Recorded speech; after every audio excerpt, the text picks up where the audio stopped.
Nang magising ako sa koma, ay narinig ko ang binyanan kong binili na ng mga doktor, huwag niyo na siyang i-revive ulit. Kaya nagpanggap akong tulog hanggang sa dumating ang milyonarya kong kapatid na nagpayanig sa mundo nila. Bago tayo mag-umpisa sa ating istorya, i-comment mo naman kung taga saan ka at anong oras ka nanonood ngayon.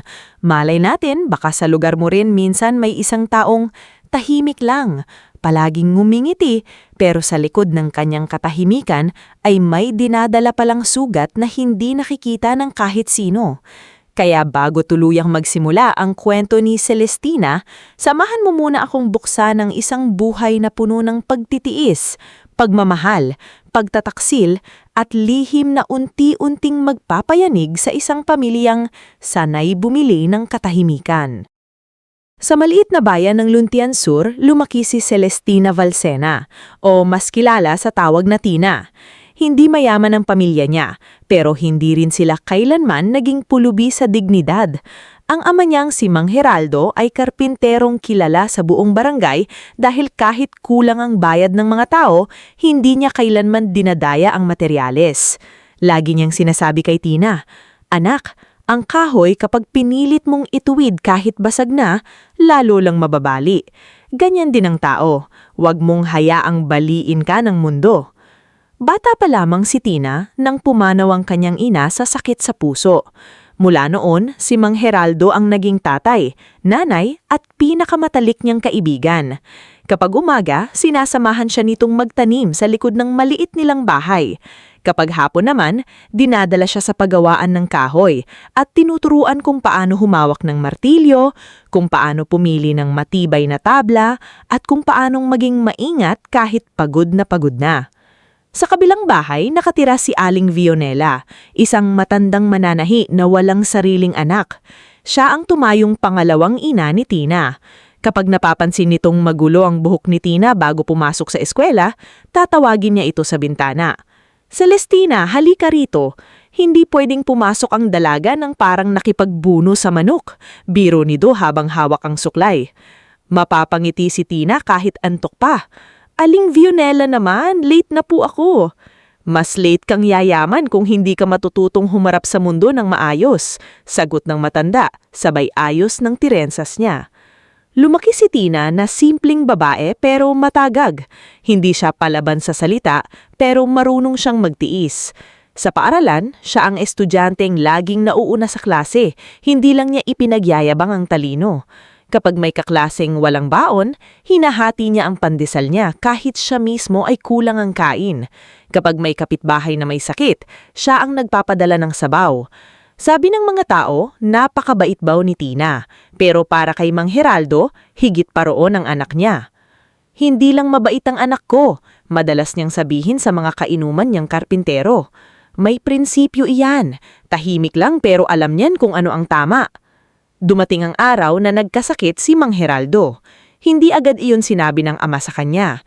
Akala niya simpleng pananakit lang ng likod ang dahilan kung bakit palagi itong nagpapahinga. Ngunit isang gabi, nadatnan niya itong nakaupo sa gilid ng kama, hawak ang lumang litrato ng kanyang ina.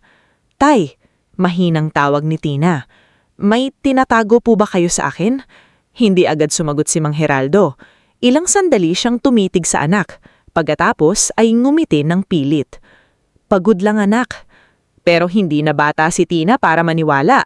Kinabukasan, dinala niya ang ama sa bayan at doon nila nalaman na malala na ang sakit niya sa baga. Mula noon, nagdoble kahod si Tina. Nagtrabaho siyang agatala sa maliit na cooperative, nag-aayos ng papeles sa munisipyo kapag may pagkakataon, at tuwing gabi ay tumutulong pa rin kay Aling Vionela sa pananahi. Sa gitna ng lahat na iyon, niya nakilala si Dario Monteverde.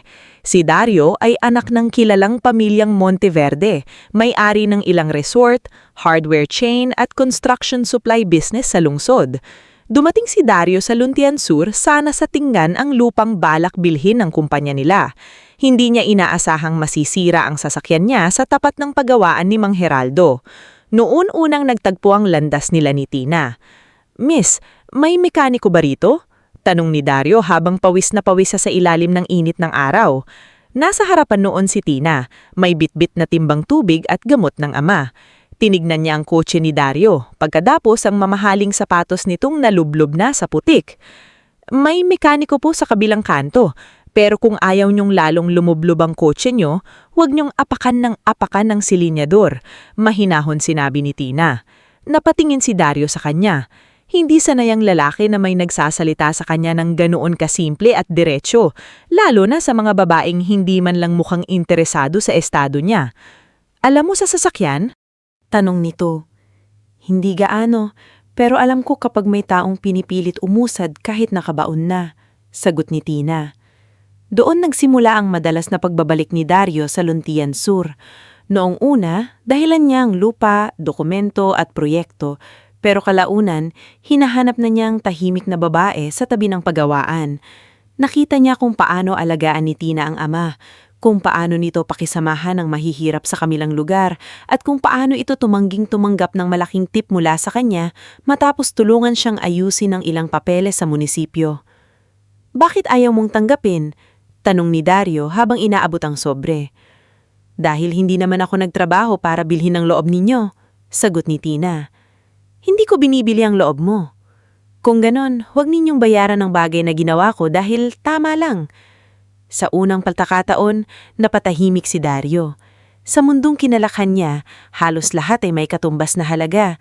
Ang pabor may halaga, ang suporta may halaga, ang pakikisama may presyo. Pero si Tina, hindi ganon, at marahil dahil doon, nahulog ang laob niya. Hindi naging madali ang panliligaw ni Dario.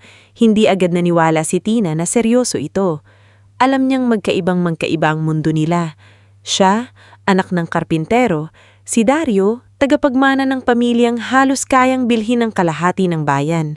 Pero nang makita niyang hindi lamang bulaklak at mamahaling regalo ang dala ni Dario, kundi oras, pasensya at paggalang sa kanyang ama, unti-unti siyang bumigay. Isang gabi habang nakaupo sila sa ilalim ng punong mangga sa likod ng bahay, tinanong siya ni Dario, "Tina, may pagkakataon ba akong maging bahagi ng buhay mo?" Matagal siyang hindi sumagot. Naririnig niya sa loob ng bahay ang ubo ng kanyang ama. Sa malayo, may mga kuliglig. Nasa kamay niya ang lumang panyo ni Mang Gerardo. "Dario," sabi niya, "hindi ako marunong sa buhay mayaman.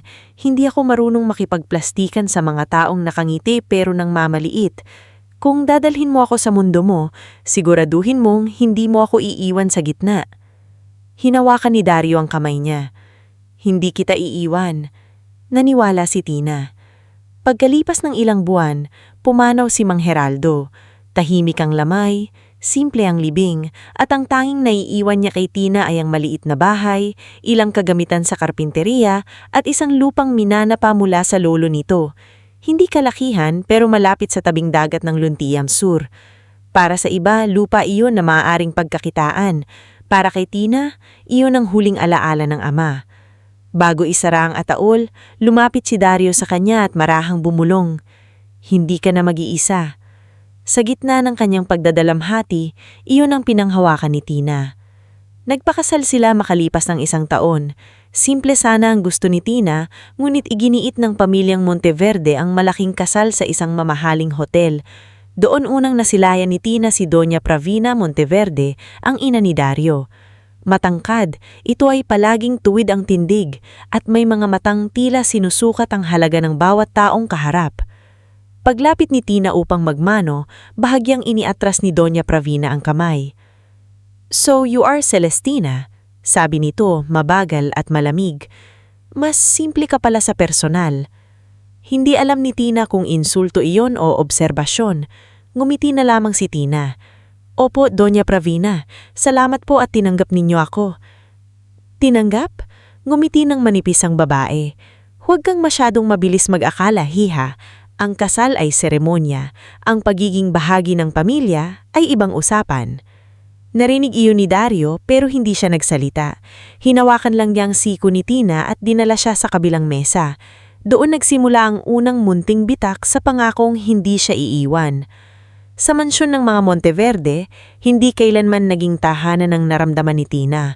Napakalaki ng bahay, may marmol na sahig, mataas na kisame, chandelier na kumikislap kahit tanghaling tapat, at mga kwartong mas malaki pa sa buong bahay nila sa probinsya.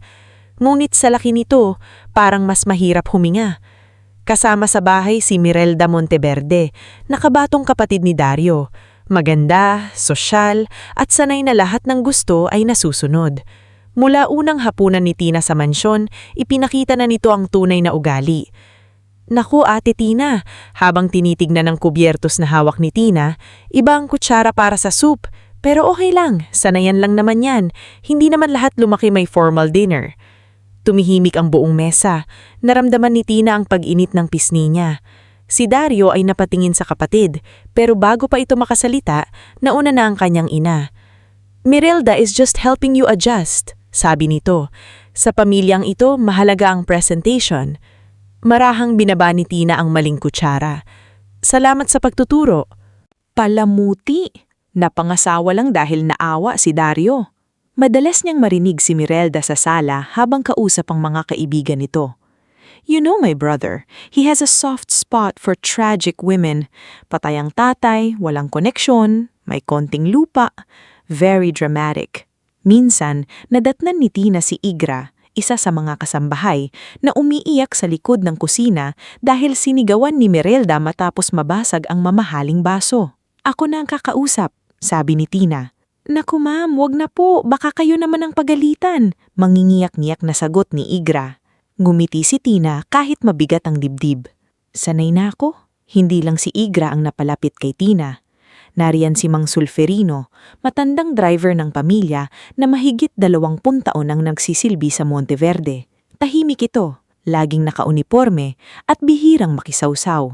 Ngunit kapag nakikita niyang hindi kumakain si Tina dahil sa sama ng loob, palihim siyang nagdadala ng mainit na tsokolate sa veranda. Ma'am Tina, minsan ay sabi nito, hindi lahat ng bahay na malaki ay tahanan. Pero minsan, may tao rin sa loob na marunong kumampi ng tahimik. Hindi sumagot si Tina, pero ng gabing iyon, umiyak siya ng hindi humihibki. Samantala, unti-unting nagbago si Dario.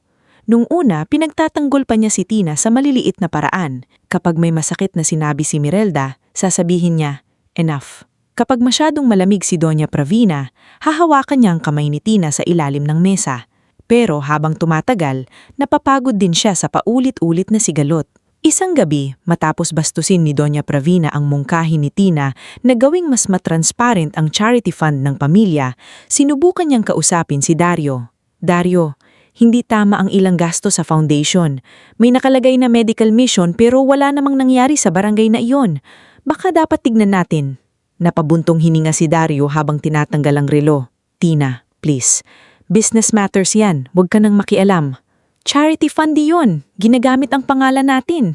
Pangalan ng Monteverde, madiing sabi niya, at tila nahuli niya ang sariling salita. Lumambot ang boses niya. Ang ibig kong sabihin, hayaan mo na muna si Mama. Nasaktan si Tina, pero pinili niyang manahimik. Hindi dahil wala siyang sasabihin, kundi dahil pagod na siyang ipaliwanag ang tama sa mga taong piniling hindi makinig. Ang hindi alam ni Tina, may mas malalim pang dahilan kung bakit ayaw siyang makialam ni Doña Pravina. Isang hapon, habang inaayos niya ang lumang kahon ng dokumento ng kanyang ama, napansin niyang nawawala ang orihinal na kopya ng titulo ng lupa sa Luntian Sur. Hinanap niya sa drawer, sa kabinete, sa baol, ngunit wala iyon. Kagabi, nasalubong niya si Baltasar Quiocho, dating accountant ng Monteverde Group, sa labas ng maliit na chapel na pinutuntahan niya kapag mabigat ang loob. Matagal nang nag-resign si Baltasar, ngunit halata sa mukha nitong may dinadala. Ma'am Tina, mahinang tawag nito. Sir Baltasar, bakit po kayo nandito? Tumingin ito sa paligid bago lumapit. May kailangan kayong malaman tungkol sa lupa ninyo sa Luntian Sur. Nanlamig ang kamay ni Tina. Ano pong ibig ninyong sabihin? Ginamit ang lupa ninyo sa proposal ng resort expansion. May authorization na may pirma ninyo. Imposible! Wala akong pinipirmahan. Iyon ang dahilan kung bakit ako umalis. Hindi ko kayang ituloy ang pagtatakip. Pero mag-ingat kayo, hindi simpleng papeles ang hawak nila. Malaking pera ang nakataya. Kabukasan, sinubukan ni Tina na kausapin si Dario, ngunit hindi ito umuwi hanggang hating gabi. Nang hahilapin niya sa study room, dala niya ang photocopy ng dokumento na palihim na ibinigay ni Baltasar. Dario, peke ang pirma ko. Nanginginig siyang sumabi. Ginamit ang lupa ni Papa. Kinuha ni Dario ang papel. Halatang nagulat siya ngulit halip na magalit sa kanya ay umiwas ito ng tingin. Alam mo ba ito? Tanong ni Tina. Tina, alam mo ba? Ulit niya, mas mahina pero mas masakit. May nabanggit si Mama na isasama raw sa development plan, pero akala ko pumayag ka. Pumayag ako? Halos pabulong siyang sumabi. Iyon na lang ang naiwan ni Papa sa akin. Bago pa makasagot si Dario, bumukas ang pinto. Pumasok si Doña Pravina, suot ang mahabang robe at malamig ang mukha. Enough drama, sabi nito. That land is wasted under your name. We are turning it into something profitable. Hindi ninyo pag-aari iyon, sabi ni Tina. Ngumiti si Mirelda na nasa likod pala ng ina. Ate Tina, huwag ka nang magmalinis. Kapag natuloy ang project, yayaman ka rin naman eh. Hindi lahat ng kayamanan ay binibili ang alaala ng patay, sabi ni Tina. Doon unang kumislap ang tunay na galit sa mga mata ni Doña Pravina. Huwag mong gumitin ng tatay mo para hadlangan ang pamilyang bumuhay sa'yo. Bumuhay. Isang salitang tumama kay Tina na parang sampal. Sa loob ng 2 taon, tiniis niya ang pangmamaliit, ang malamig niya hapunan, ang peking ngiti, ang katahimikan ni Dario. Pero ang insultuhin ng alaala ng kanyang ama, iyon ang hindi niya kayang lunukin. Hindi ninyo ako binuhay, sabi niya. Malinaw ang boses kahit nanginginig. Pinatira ninyo ako sa bahay na ito para ipamukha araw-araw na hindi ako kabilang. Walang nakasagot agad. Ngunit mula sa gabing yon, nagbago ang hangin sa mansyon. Hindi na lamang siyang manugang na kinukutya. Para kay Doña Pravina at Mirelda, isa na siyang hadlang. Sa tulong ni Mang Solferino, nakipagkita muli si Tina kay Baltasar sa maliit na opisina nito sa lumang commercial building. Kasama niya si Igra na nagpresentang magbantay sa labas kahit takot na takot. Ma'am, sabi ni Baltasar habang iniaabot ang isang makapal na envelope. Nandito ang kopya ng bank transfers, internal memo at scanned document ng peking authorization. Pero kailangan ninyo itong maipakita sa abogado bago nila malaman na hawak ninyo. May tiwala po ba kayong abogado? Tanong ni Tina. May kilala ako, pero wag na kayong umuwi muna sa mansyon nung walang kasama. Tumanggo si Tina, ngunit sa puso niya, alam niyang kailangan pa rin niyang bumalik. Nandoon ang ilang personal na gamit ng ama niya. Nandoon ang lumang panyo, litrato at kahong naglalaman ng sulat ni Mang Heraldo bago ito pumanaw. Hindi niya iyon kayang iwan. Pagsapit ng gabi, malakas ang ulan. Sumakay si Tina sa taxi mula sa opisina ni Baltasar, yakap ang envelope sa dibdib. Habang umaandar ang sasakyan sa madilim na kalsada, napansin niyang may itim na SUV na paulit-ulit na sumusunod sa kanila.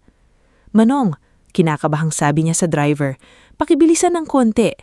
Tumingin ang driver sa rearview mirror. Ma'am, kanina pa nga po yung nasa likod natin. Bumilis ang tibok ng puso ni Tina. Kinuha niya ang cellphone at tatawagan sana si Dario pero tumigil ang daliri niya. Hindi niya alam kung kakampi pa ba ito. Sa halip, tinawagan niya si Mang Solferino. Hindi sumagot. Tinawagan niya si Igra.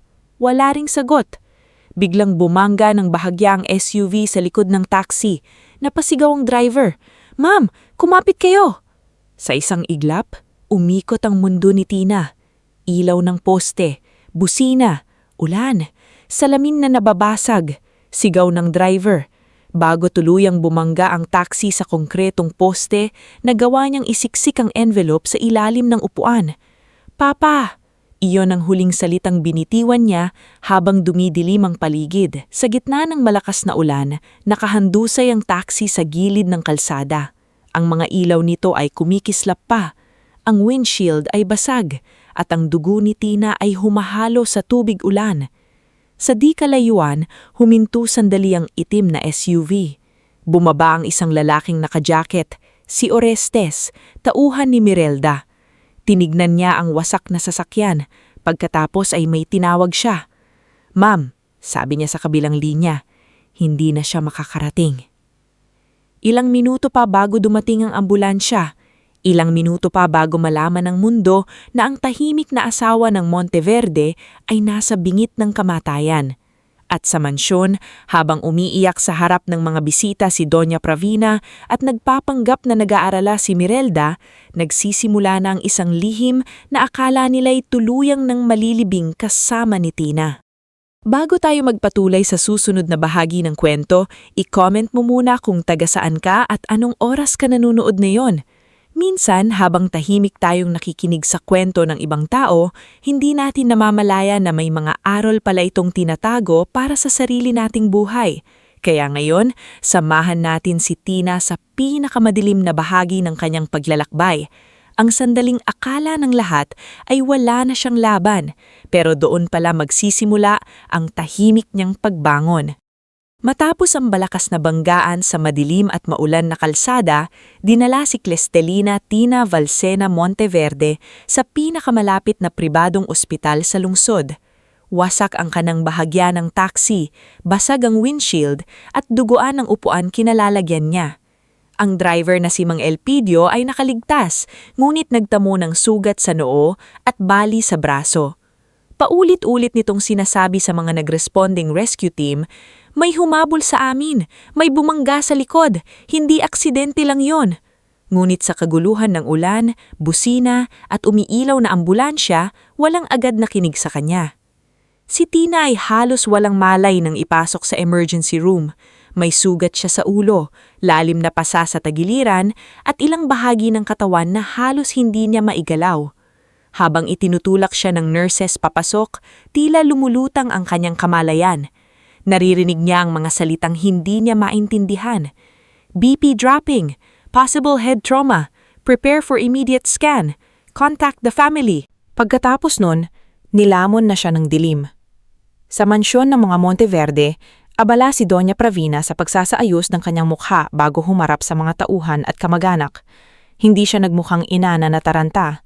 Mas mukha siyang negosyanteng naghahanda sa isang press conference.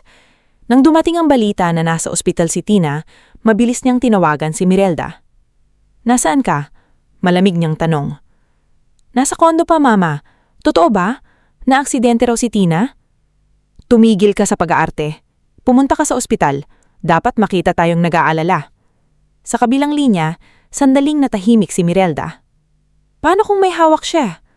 "Kung mayroon man, hindi na niya magagamit ngayon." Hindi na sumagot si Mirelda, ngunit kahit siya mismo ay napalunok sa tono ng ina. Kilala niya si Doña Pravina bilang istriktong babae, mapagmataas at walang pakialam sa damdamin ng iba. Pero nang gabing iyon, naramdaman niyang may mas malamig pa sa ugali ng kanyang ina, ang takot nitong mabunyag. Si Dario naman ay nasa business meeting nang natanggap ang tawag. Pagdating niya sa ospital, basang-basa ang buhok sa ulan, gulo ang suot na polo at nanginginig ang kamay. Kahit mahina siya at madalas pumili ng katahimikan, hindi niya anasahang aabot sa ganito ang lahat. "Nasaan ang asawa ko?" tanong niya sa nurse sa front desk. "Sir, nasa ICU po, kasalukuyang inoobserbahan." Tumakbo siya patungo sa hallway, ngumit hinarang siya ng doktor. "Mr. Monteverde, kritikal ang kondisyon niya. Kailangan naming bantayan ng mabuti. Nagkaroon siya ng brain swelling at hindi pa natin masasabi kung kailan siya magigising." Napaupo si Dario sa malamig na upuan sa labas ng ICU. Doon niya unang naramdaman ang bigat ng mga bagay na hindi niya ginawa. Hindi niya pinakinggan si Tina. Hindi niya prinotektahan ang lupa nito. Hindi niya hinarap ang ina. At ngayon, ang babaeng nangako siyang hindi iiwan ay nakahiga sa likod ng salaming pintuan, nakikipaglaban para mabuhay. Dumating si Doña Pravina na umiiyak sa harap ng mga nurse. Hawak niya ang rosaryo, nakasuot na itim na shawl at nanginginig ang boses habang nagtatanong, "Kumusta ang manugang ko? Diyos ko, ang kawawang Tina." Kung hindi kilala ni Dario ang kanyang ina, baka naniwala siya. Ngunit may kakaiba sa iyak nito. Walang gulo sa maskara, walang tunay na takot sa mata. Lahat ay eksakto, maayos at kontrolado. Sumunod si Mirelda, humahagulgol sa ilang kakilala ng pamilya. "Ate Tina, lumaban ka!" sabi niya, pero pagtalikod niya ay mahigpit niyang hinawakan ng braso ng ina. "Mama, paano kung magising siya?" Then we control what she remembers, bulong ni Doña Pravina. Hindi iyon narinig ni Dario, o marahil narinig niya, ngulit piniling hindi unawain. Lumipas ang unang linggo, nananatili si Tina sa koma. Bawat araw, may dumarating na bulaklak mula sa mga business partner ng Monteverde. May mga posts sa social media ang pamilya tungkol sa pagdarasal, pag-asa at pagmamahal. Ngunit sa likod ng mga litrato sa ospital, unti-unti nang inaayos ni Doña Pravina ang mga dapat itago. Ang unang kinausap niya ay si Dr. Renebaldo Sison, isang senior doctor na matagal nang tumatanggap ng donasyon mula sa Monteverde Foundation. Kilala si Dr. Sison bilang mahusay na espesyalista, pero kilala rin siya sa ospital bilang taong marunong makisama sa mga pangyarihan. Doktor, sabi ni Doña Pravina isang hapon sa private consultation room, gusto kong matiyak na hindi lalabas ang kung ano-anong haka-haka tungkol sa aksidente. Sensitive ang pamilya namin. Of course, Doña Pravina. Medical records are confidential. Good. At kung sakaling magising siya, maaaring may maalala siyang hindi totoo. Napatingin si Dr. Sison. Normal naman po yun sa trauma cases, pero kailangan pa rin nating obserbahan. Naglapag si Doña Pravina ng isang embolope sa mesa. Hindi iyon inabot ng doktor agad, ngulit hindi rin niya tinanggihan. Ang kailangan ko lang, pagpatuloy ng babae, ay discretion. Doon nagsimula na maging tahimik ang mga record. Ang ilang gamot ay pinalitan, ang ilang notes sa chart ay naging malabo. Ang pangalan ng taxi driver na si Mang Elpidio na gustong magbigay ng statement ay hindi na isinama sa report na nakita ng pamilya. Nang bumalit ito sa ospital para itanong ang lagay ni Tina, sinabi sa kanya ng guardian na bawal siyang pumasok. Pero ako po ang driver, may kailangan akong sabihin. Giniit ni Mang Elpidio habang may benda pa ang braso. Pasensya na po, family only, sagot ng gardya. Sa labas, nakatayo si Orestes sa kabilang kanto, nakatitig lamang. Nang makita niyang umalis si Mang Elpidio, agad siyang nagpadala ng mensahe kay Mirelda. Driver tried to talk. Controlled for now. Samantala, sa loob ng ICU, tahimik si Tina. Ang kanyang katawan ay nakahiga, halos walang galaw. May mga nakakabit na tubo, monitor, at swero. Ngunit sa ikatlong linggo, isang madaling araw, may nangyaring hindi alam ng lahat. Nagising ang isang bahagi ng kamalayan niya. Hindi ito biglang pagmulat tulad sa pelikula. Hindi siya nakaupo, hindi siya nakapagsalita. Sa halip, parang mabagal na pag-ahon mula sa ilalim ng malalim na tubig ang nangyari.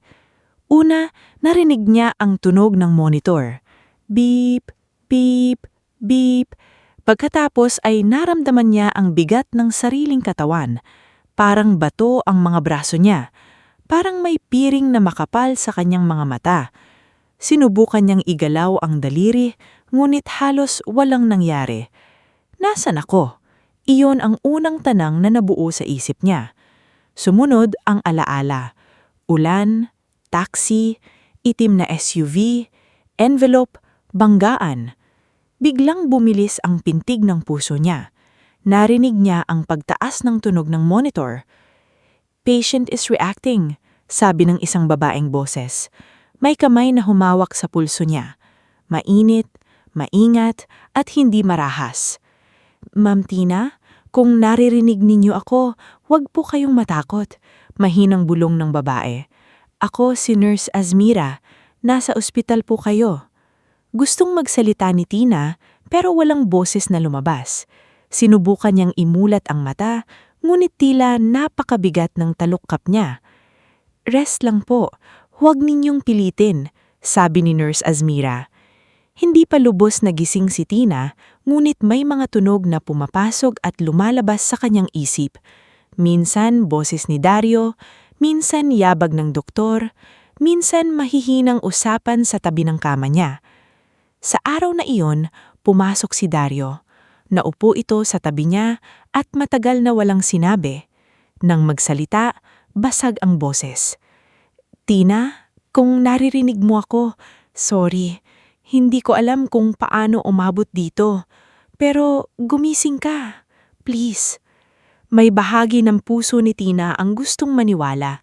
Ngulit sa likod ng boses ni Dario, naaalala niya ang study room, ang papel na hawak nito, ang pag-iwas ng tingin, ang salitang Monteverde na tila mas mahalaga kaysa sa kanya. Hindi niya alam kung ligtas siyang magpakitang gising. Kinagabihan, dumating si Doña Pravina. Hindi tulad kapag may tao sa paligid, wala siyang dalang rosaryo, walang luha. Kasama niya si Dr. Renebaldo Sison at si Nurse Azmira na tahimik na nag-aayos ng swero sa tabi niya. "Doktor," sabi ni Doña Pravina, "ano ang tunay na lagay niya?" May signs ng neurological response. Maaring unti-unting bumalik ang awareness niya, pero hindi pa natin masasabi ang extent ng recovery. Tumalimik ang kwarto. Narinig ni Tina ang bawat salita. Gusto niyang sumigaw. Gusto niyang ipakita na gising siya. Ngunit may kakaibang lamig sa hangin, kaya pinilit niyang panatilihing mabagal ang paghinga. Kung magising siya, sabi ni Doña Pravina, ano ang maaring maalala niya? Depende sa trauma. May iba pong may memory gaps. Good. Napahinto sa pag-aayos si Nurse Azmira. "Donya?" Lumapit si Doña Pravina sa kama. Naramdaman ni Tina ang anino nito sa ibabaw niya. Wala nang maidudulot na maganda ang paggising niya. Magiging gulo lang siya sa pamilya, sa negosyo, sa anak ko. "Ma'am," maingat na sabi ni Dr. Sison, "we cannot simply..." "Hindi ko sinabing patayin ninyo siya," putol ni Doña Pravina. "Ang sinasabi ko, kung sakaling bumigay siya ulit, huwag na ninyo siyang i-revive. Huwag nyo na siyang i-revive ulit. Hayaan na ninyo. Sabihin ninyo complications, natural decline, marami namang nangyari sa katawan niya." Parang tumigil ang mundo ni Tina. Sa loob ng katawang hindi makagalaw, sumabog ang takot sa dibdib niya.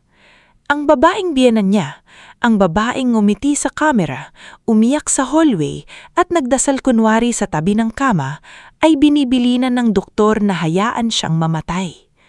Gusto niyang imulat ang mata. Gusto niyang sakalin ang sariling takot at magsalita. Pero sa mismong sandaling iyon, naintindihan niya, kapag nalaman nilang gising siya, baka hindi na sila maghintay na bumigay siya. Baka tuluyan na siyang patahimikin. Kaya ginawa ni Tina ang pinakamahirap na bagay. Nagpanggap siyang tulog. Pinilit niyang maging pantay ang hininga. Pinilit niyang huwag gumalaw kahit nanginginig ang kaluluwa niya. Sa gilid, nakita ni Nurse Azmira ang bahagyang pagpisil ng daliri ni Tina sa bedsheet. Napakaliit ng galaw, halos hindi mapapansin, ngunit napansin niya. Napalunok si Azmira. Alam niyang narinig ni Tina. Nang umalis sina Doña Pravina at Dr. Sison, naiwan sandali si Nurse Azmira sa kwarto. Tumingin siya sa pinto upang tiyaking walang tao. Pagkatapos ay lumapit siya sa tainga ni Tina. "Ma'am Tina," halos walang tunog niyang bulong, "kung narinig ninyo ako, pisilin ninyo ang bedsheet isang beses." Ilang segundo ang lumipas. Dahan-dahan, nang halos ubos ang lakas, pinisil ni Tina ang tela. Napapikit si Azmira. "Diyos ko." Mula sa gabing iyon, nabuo ang isang lihim na wika sa pagitan nila. Isang pisil para sa oo, 2 pisil para sa hindi, 3 pisil kapag may kailangang pagkatiwalaan. Hindi ito madali. May mga araw na masyadong mahina si Tina para sumagot. May mga sandaling kinakailangang tumigil si Azmira dahil papasok si Dr. Sison o isa sa mga tauhan ng Monteverde. Pero sa bawat munting senyas, nabubuo ang pag-asa. "May naaalala po ba kayo sa aksidente?" Bulong ni Azmira isang madaling araw. Isang pisil. "May humahabol sa inyo?" Isang pisil. "May hawak kayong dokumento?" Matagal bago nakasagot si Tina. Pagkatapos, isang pisil. Doon na intindihan ni Azmira na hindi simpleng aksidente ang nangyari. At dahil tao rin siya, natakot siya. May pamilya siyang umaasa sa trabaho niya. May kapatid siyang pinapaaral. Kapag kinalaban niya ang Monteverde, maaring mawalan siya ng lahat. Ngunit bawat tingin niya kay Tina, naaalala niya ang sarili niyang ina na namatay sa ospital noon dahil walang makapangyarihang kumabi. Naisip niya kung mananahimik siya ngayon, magiging bahagi siya ng parehong mundong kumitil sa mahihina. Kaya isang umaga, ginawa niya ang unang matapang na hakbang. Tinawagan niya ang numerong nakalagay sa lumang emergency contact record ni Tina. Hindi si Dario, hindi si Doña Pravina, kundi isang pangalang halos nabura na sa file. Serafina Valsena Ruiz. Sa kabilang dulo ng linya, isang malamig ngunit malinaw na boses ang sumagot. "This is Serafina." "Ma'am?" Nanginginig na sabi ni Azmira. "Ako po si Nurse Azmira. Tungkol po ito sa kapatid ninyo, kay Celestina." Sandaling katahimikan. "Anong nangyari kay Tina?" "Ma'am, nasa ospital po siya. Comatose po ang record pero may kailangan po kayong malaman. Hindi po siya ligtas." Hindi agad nagsalita si Serafina, ngunit nang sumagot ito, hindi na malamig ang boses. Matigas na ito. "Send me the hospital name. Do not tell anyone you called me." Matagal nang hindi nababanggit ni Tina si Serafina. Sa akala ng karamihan, tuluyan nang naputol ang relasyon ng magkapatid dahil sa tampuhan matapos mamatay si Mang Geraldo. Ang totoo, may sugat silang hindi naayos. Si Serafina ang panganay, ang matalinong anak na umalis sa Pilipinas para magtrabaho sa Europa. Nang nagkasakit ang ama, hindi siya agad nakauwi. Naniwala si Tina noon na pinili ni Serafina ang trabaho kaysa pamilya. Naniwala naman si Serafina na isinara ni Tina ang pinto sa kanya dahil sa sama ng loob. Lumipas ang mga taon na puro padalang pera, maikling mensahe at hindi nasasagot na tawag ang namagitan sa kanila. Ngunit hindi kailanman tumigil si Serafina sa pagsubaybay kay Tina. Mula sa malayo, alam niya ang kasal ni Tina, ang buhay nito sa Monteverde at ang ilang bulong tungkol sa pangmamaliit ng pamilya ni Dario. Hindi lang siya nakialam dahil akala niya iyon ang gusto ni Tina, ang mamuhay ng hindi niya pinangihimasukan. Nang nakatanggap siya ng tawag mula kay Azmira, nasa Geneva siya sa gitna ng isang meeting tungkol sa bilyon-bilyong pisong energy project. Tumayo siya sa gitna ng presentation, kinuha ang quote niya at sinabi sa boardroom, "My sister needs me. Everything else can wait." Kinabukasan, dumating si Serafina sa Pilipinas sakay ng pribadong eroplano. Hindi siya dumating na umiiyak at namamakaawa. Dumating na parang bagyong matagal nang nag-ipon ng lakas. Kasama niya ang sariling medical consultant na si Dr. Halvian Cruz, 2 legal counsel at 4 na security personnel na hindi madaling takutin ng pangalan ng Monteverde. Pagpasok niya sa ospital, sinalubong siya ni Doña Pravina sa hallway. "Serafina," sabi nito, pilit ang sinil. "We were not informed you were coming." Tiningnan siya ni Serafina mula ulo hanggang paa. "That is because I was not asking permission." Nangingitig na mukha ni Doña Pravina. "We are Tina's family here." "Family?" Malamig na ulit ni Serafina. "Then why did a stranger have to call me to say my sister is not safe?" Napatingin si Mirelda kay Dario, si Dario naman ay tila biglang naubusan ng dugo. Diretso si Serafina sa ICU. Nang makita niya si Tina, payat, mapatla, may bendahe at tila napakaliit sa gitna ng mga makina, napahinto siya. Sa unang pagkakataon, nabasag ang kanyang matigas na anyo. Lumapit siya sa kama at marahang hinawakan ang kamay ng kapatid. "Tina," bulong niya, "Ate is here." Sa ilalim ng kumot, halos hindi napansin ng iba, pinisil ni Tina ang daliri ni Serafina. 1 beses. Napatingin si Serafina kay Nurse Azmira, naintindihan niya agad, hindi comatose ng buo si Tina, at may dahilan kung bakit kailangan niyang magpanggap. Sa loob lamang ng ilang oras, nabago ang takbo ng ospital. Ipinatawag ni Serafina ang hospital administrator, ipinakita ng kanyang abogado ang legal documents na nagpapatunay na may karapatan siyang kumilos bilang immediate blood relative ni Tina, lalo na kung may conflict of interest sa asawa at pamilya nito. Ipinasuri niya kay Dr. Halvian ang lahat ng gamot, chart at medical notes. May discrepancies. Sabi ni Dr. Halvian matapos ang unang pagsusuri. "May sedatives na hindi tugma sa current neurological plan. Hindi ko sinasabing may sinadyang masama, pero hindi ito dapat ipagwalang bahala." Tinignan ni Serafina si Dr. Renebaldo Sison. "From this moment, you are no longer the lead physician." "Excuse me?" Namula si Dr. Sison. "You cannot simply..." "I can and I did," Sagot ni Serafina. My lawyers will speak to the board. You may explain your charting decisions to them. Sinubukang lumapit ni Doña Pravina. This is too much. Ginugulo mo ang paggaling ni Tina. Dahan-dahang humarap si Serafina. Ang paggaling ni Tina ang dahilan kung bakit ako nandito. Ang kinaguguluhan ninyo ay hindi ang health niya. Ang kinaguguluhan ninyo ay ang posibilidad na magsalita siya. Walang nakaimik. Inilipat si Tina sa isang private wing na mahigpit ang seguridad. Hindi na basta-basta makakapasok si Doña Pravina, Mirelda o kahit si Dario nang walang pahintulot ni Serafina. Ang mga nurse ay pinalitan ng team na pinili ng bagong attending physician. Nanatili si Nurse Azmira dahil si Tina mismo sa pamamagitan ng 3 mahinang pisil ang nagsabing dapat siyang pagkakatiwalaan. Nang unang gabing sila-sila na lang sa bagong kwarto, umupo si Serafina sa tabi ni Tina. Wala siyang dalang kamera, walang pagpapanggap.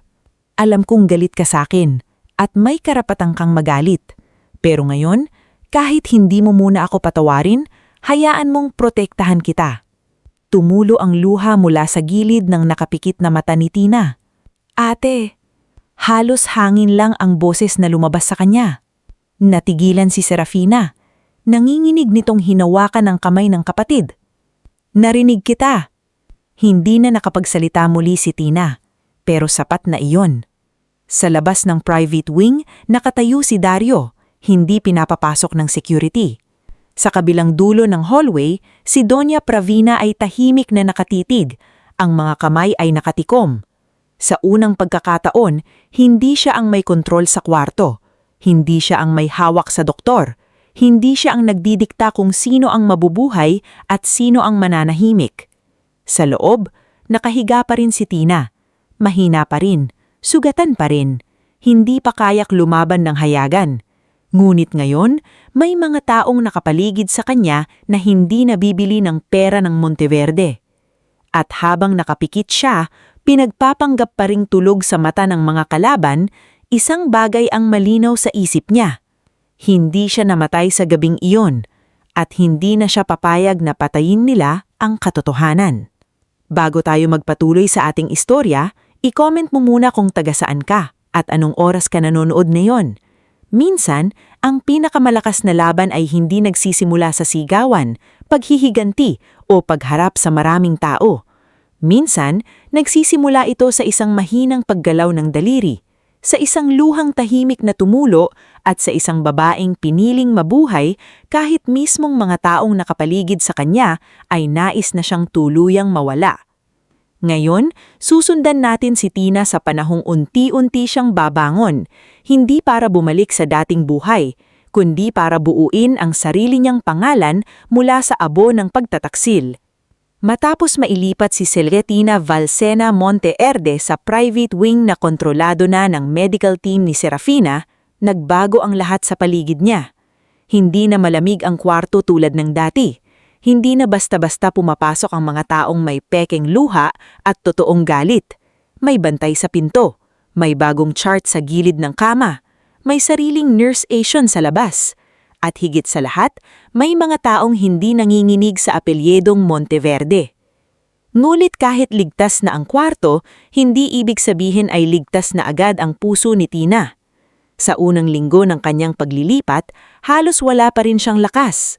May mga sandaling nagigising siya, ngulit parang buhangin ang bigat ng kanyang katawan.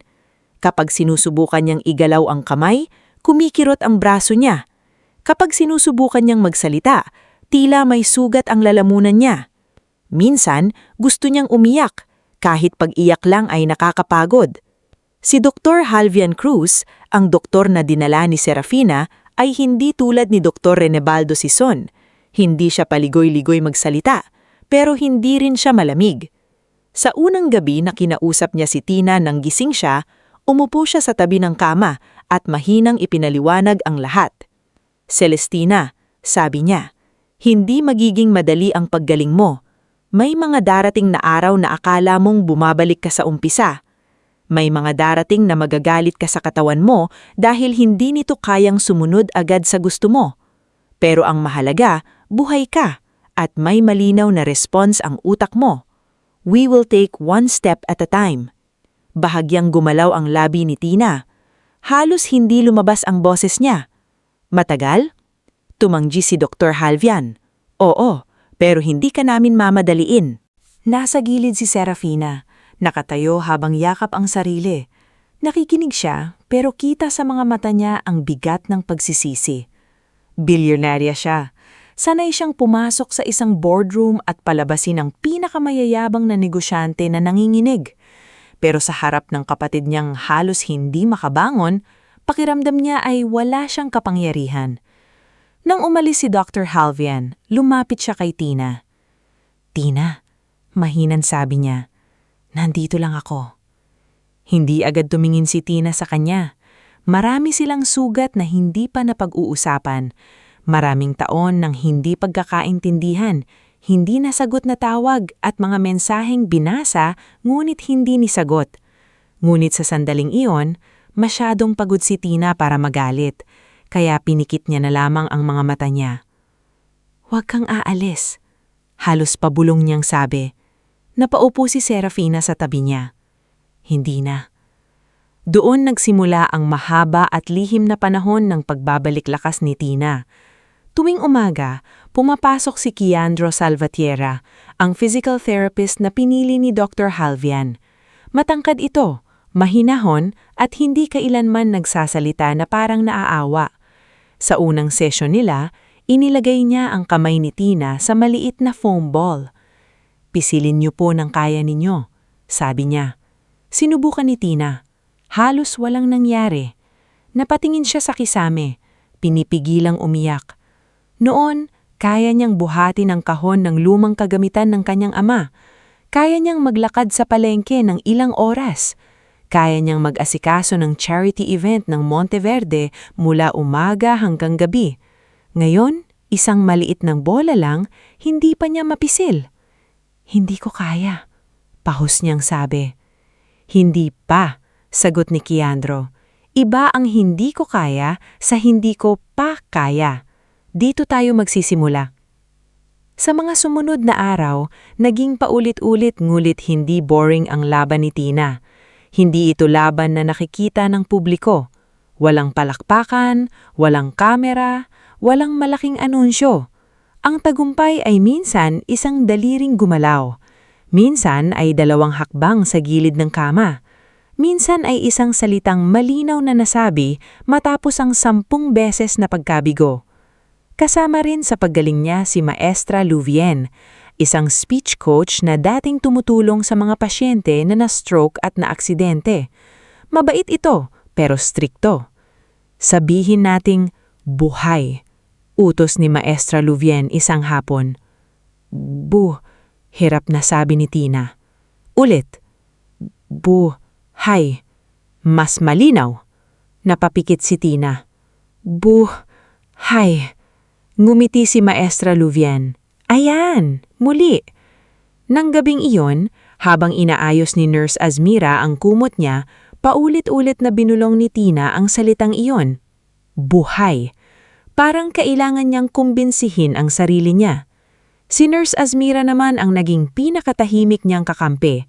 Kahit nailipat na si Tina at wala nang direktang hawak si Doña Pravina sa kwarto, hindi pa rin nawawala ang panganib. May mga taong nagtatanong sa nurses station, may mga bulaklak na dumarating mula sa Monteverde Mansion na hindi tinatanggap ni Serafina. May mga tawag mula sa kung sino-sinong abogado na kunwari ay nag-aalala, ngulit gustong malaman kung nagsasalita na ba si Tina. Isang hapon, habang nagpapahinga si Tina matapos ang therapy, pumasok si Azmira dala ng maliit na tray ng gamot. "Ma'am Tina, may nagtangkang kumuha ng kopya ng medical records ninyo kanina. Sabi authorized daw ng asawa ninyo."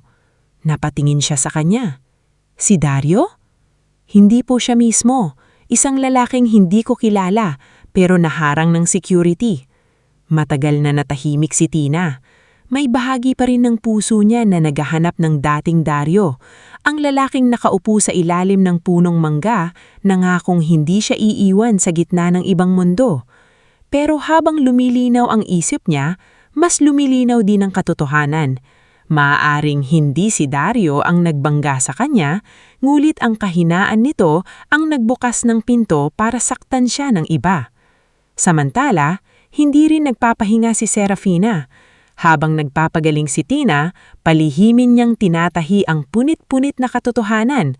Kinuha niya si Attorney Caspian Laurel, isang abogado na hindi kilala sa pagiging maingay sa media, ngunit kinakatakutan sa korte dahil sa tahimik nitong pagdurog sa kasinungalingan.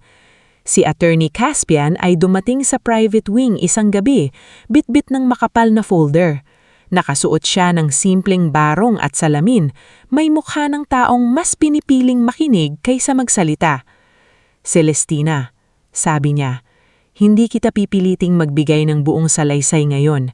Ang kailangan lang namin ay malaman kung alin ang dapat naming unahin." Inilabas niya sa mesa ang ilang larawan, kopya ng peking authorization, screenshot ng bank transfer, larawan ng lupa sa Luntian Sur at pangalan ni Baltazar Quiocho. Nanginginig na itinuro ni Tina ang pangalan ni Baltazar. "Siya! Tumulong!" Tumanggo si Serafina. "Nakausap na namin siya. Nagtatago siya ngayon sa bahay ng pinsan niya sa San Aurelio. Natatakot pero handang tumistigo kapag ligtas na." "Si Mang Solferino?" tanong ni Tina. "Kinontak ko na rin," sabi ni Serafina. "Nasa panig mo siya." Sa isang maliit na silid sa lumang bahagi ng lungsod, nakipagkita si Serafina kay Mang Solferino at Baltasar, kasama si Attorney Caspian at 2 security. Halatang takot si Baltasar, pawis ang noo, nanginginig ang kamay, habang hawak ang lumang flash drive. "Ma'am Serafina," sabi nito, "hindi ko po alam kung hanggang saan ang kaya nilang gawin. Noong umalis ako sa kumpanya, may 2 lalaking sumunod sa akin ng ilang araw." "Hindi ka namin pababayaan," sagot ni Serafina, "pero kailangan naming malaman ang lahat." Doon inilabas ni Baltasar ang mga nalalaman niya. Hindi lang pala lupa ni Tina ang ginamit sa pandaraya. May mga supplier na hindi binayaran ngunit nilagyan ng pekeng resibo. May pondo ng charity na inililihis sa personal accounts. May mga medical mission sa papel na hindi naman nangyari. At ang pangalan ni Tina ang ginagamit sa ilang outreach program para magmukhang malinis ang lahat. Napahawak sa tungkod si Mang Solferino. Kaya pala palaging pinapapirma si Ma'am Tina sa attendance at thank you letters, pero hindi naman siya pinapapasok sa financial meeting. Ginamit nila ang mukha niya, sabi ni Attorney Caspian, at nang nagsimula siyang magtanong, naging panganib siya. Hindi agad nila inilabas ang mga ebidensya. Alam ni Serafina na kapag padalos-dalos sila, kayang baluktutin ng Monteverde ang kwento. May pera ang mga iyon, may kaibigan sa opisina, sa ospital, sa media at sa pulis. Kaya imbes na sumugod, nagsimula sila ng tahimik na pagbuo ng kaso. Sa labas, patuloy namang nagpapanggap ang pamilya Monteverde. Nagpalabas sila ng statement na nagpapasalamat sa dasal ng publiko para kay Tina. Sinabi ni Doña Pravina sa isang charity luncheon, "We are giving Celestina all the love and support she needs." Nakatayo sa tabi niya si Mirelda, suot ang perpektong ngiti. Ngulit hindi na nila hawak ang kwento. Habang abala sila sa pagpapaganda ng imahe, si Tina ay patuloy na lumalakas. Pagkalipas ng 3 buwan, nakatayo na siya gamit ang walker. Una, 2 hakbang. Sumunod, 5. Sa ika-4 na buwan, nakalakad siya mula kama hanggang bintana. Nang makarating siya roon, tinignan niya ang lungsod sa labas at tahimik na umiiyak. "Masakit?" tanong ni Keandro. Umiling siya. "Hindi, ngayon ko lang ulit naramdaman na may pupuntahan pa ako." Sa parehong panahon iyon, nagsimula ring mabuo sa kanya ang isang ideya. Sa tuwing nakikita niya si Igra, na palihim na dumadalaw, sa tuwing naririnig niya ang kwento ni Baltasar na halos masira ang buhay dahil tumangging mandaya, at sa tuwing naaalala niya ang driver na si Mang Elpidio na hindi pinakinggan, naiisip niya, hindi lang siya ang biniktima ng kapangyarihan. Isang gabi, habang nakaupo siya sa upuan malapit sa bintana, sinabi niya kay Serafina, "Ate, kapag natapos ito, ayokong puro kaso lang. Anong ibig mong sabihin? Gusto kong may lugar para sa mga taong pinapatahimik, mga kasambahay, empleyado, asawang hindi pinakikinggan, mga taong walang kayang bayarang abogado." Matagal siyang tinignan ni Serafina. Pagkatapos, marahan itong ngumiti. "Then we build it." Doon ipinanganak ang Silong Valsena.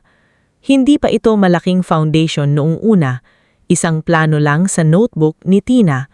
Nakasulat sa nanginginig niyang kamay ang mga salitang legal aid, counseling, temporary shelter, livelihood, medical referral.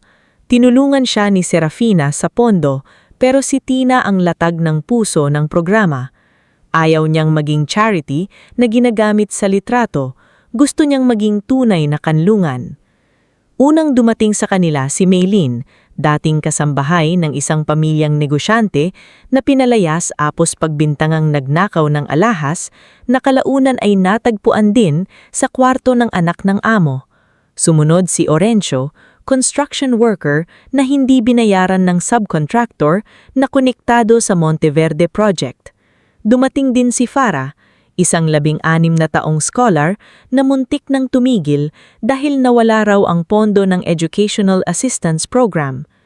Sa unang maliit na meeting ng Silong Valsena, hindi pa makapagsalita ng matagal si Tina. Nakaupo siya, may tungkod sa tabi, habang si Serafina ang tumutulong magpaliwanag. Ngunit nang narinig niya si Maylin na umiiyak, pinilit niyang magsalita. "Hindi kayo basura." Mahina pero malinaw na sinabi. "Hindi dahil pinapatahimik kayo, wala na kayong halaga.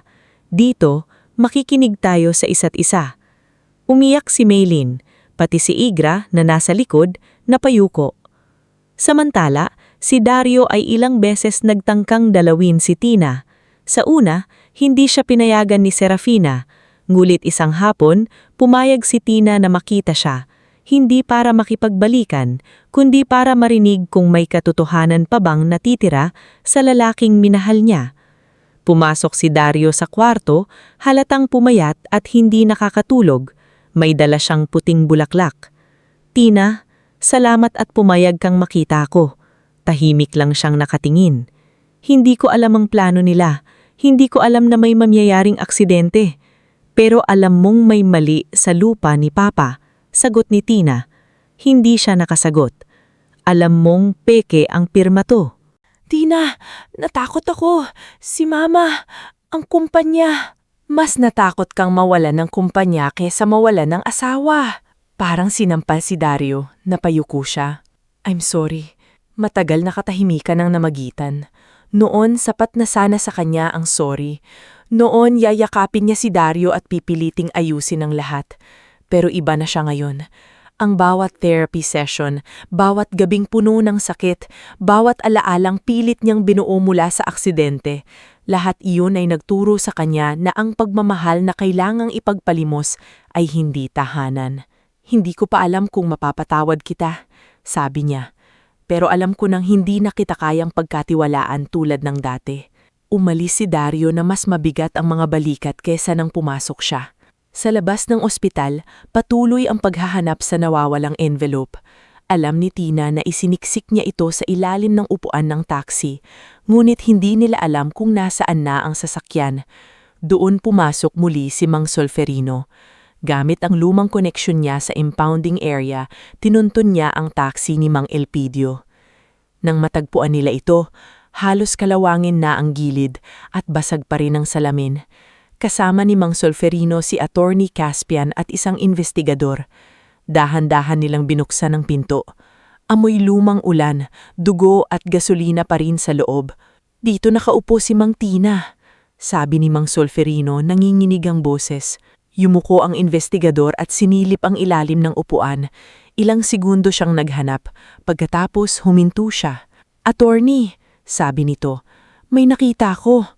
Dahan-dahan niyang hinila palabas ang plastic na envelope. Basa na ang gilid, pero buo pa rin ang laman dahil nakabalot sa makapal na waterproof folder. Sa loob ay naroon ng mga kopya ng dokumento, peking authorization at isang maliit na USB na ibinigay ni Baltazar. Nang ipinlay ni Attorney Caspian ang laman ng USB sa opisina ni Serafina, tumambad ang isang audio recording. Mahina sa una pero malinaw ang boses ni Merelda. Siguraduhin mong hindi siya makakarating kay Baltazar. Takutin mo lang kung kaya, pero kung pumalag, alam mo na. Sumunod ang boses ni Orestes. Paano kung madamay ang driver? Problema niya iyon, basta ang envelope mawala. Nanigas si Serafina habang nakikinig. Si Attorney Caspian ay tahimik na nagsusulat. Si Mang Solferino ay napaupo, parang biglang nanghina. Nang iparinig nila kay Tina ang bahagi ng recording kinabukasan, hindi siya umiyak. Hindi siya sumigaw. Hinawakan lang niya ng mahigpit ang armrest ng wheelchair. Hindi pa natin ito ilalabas, sabi ni Attorney Caspian. Kailangan pa nating patibayin. Kapag lumabas ito ng maaga, sisirain nila ang ebidensya o uunahan tayo ng kwento. Tumanggo si Tina. Gawin natin ng tama. Sa sandaling iyon, malinaw na hindi na siya ang dating babaeng nanginginig sa dining table ng Monteverde Mansion. Sugatan pa rin siya, hindi pa lubos na magaling, ngulit ang dating katahimikan niya ay nagbago na. Hindi na iyon takot, isa na iyong paghahanda. Sa labas, patuloy na nakangiti ang mga Monteverde sa publiko. Patuloy silang nagpapanggap na marangal, mapagbigay at malinis. Ngunit sa ilalim ng kanilang marmol na sahig, unti-unti nang gumagalaw ang bitak. At sa gitna ng lahat, si Tina, ang babaeng inakalang hindi na magigising, ay tahimik nang bumabangon. Hawak ang katotohanan na magwawasak sa pamilyang nagtangkang ilibing siyang ng buhay. Napangiti si Tina, bagaman may pagod sa muka. Parang hindi na therapy ang sinasabi mo, parang sermon na. Pareho lang minsan, biro ni Keandro. Ang katawan at puso parehong kailangang turuan ulit tumayo. Sa loob ng bahay, abala rin ang iba. Si Maestre Luvien ay tumutulong pa rin kay Tina sa pagpapalakas ng boses niya. Hindi na siya nauutal tulad noon, ngunit may mga salitang nagiging mabigat pa rin kapag emosyonal siya. Si Nurse Azmira naman ay hindi na lamang nurse, naging malapit na siyang kaibigan, halos kapatid, dahil siya ang unang taong naniwala na naririnig ni Tina ang lahat ng akala ng mundo ay tulog ito. At si Serafina, ang kaate niyang matagal na nawalay, ay naging pader at tulay sa buhay niya. Pader laban sa mga gustong manakit, tulay pabalik sa mundong minsang kinuha sa kanila ng tampuhan. Isang gabi, habang nasa study room silang dalawa, inilapag ni Attorney Caspian Laurel ang makapal na folder sa mesa. Nandoon ang ebidensyang matagal nilang binuo. Kopya ng peking authorization sa lupa, bank transfers mula sa Monteverde accounts papunta sa shell companies, testimonya ni Baltazar Quiocho, medical review ni Dr. Halvian tungkol sa maling gamot na ibinigay kay Tina, statement ni Mang Elpidio tungkol sa itim na SUV at audio recording ni Merelda at Orestes na nagsasabing hindi dapat makarating si Tina kay Baltazar. Handa na tayo, sabi ni Attorney Caspian. Mahinahon pero mabigat ang boses. Hindi pa ito nangangahulugang tapos na ang laban, pero sapat na ito para hindi nila basta mabaluktot ang kwento.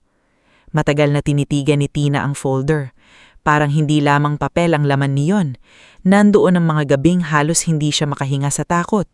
Naroon ang alaala ng kanyang ama, ang lupang muntik ng nakawin, ang mga taong ginamit at tinakot. Naroon ang kasinungalingang matagal na binalot ng mamahaling damit at charitable smiles. Kailan? Tanong ni Serafina.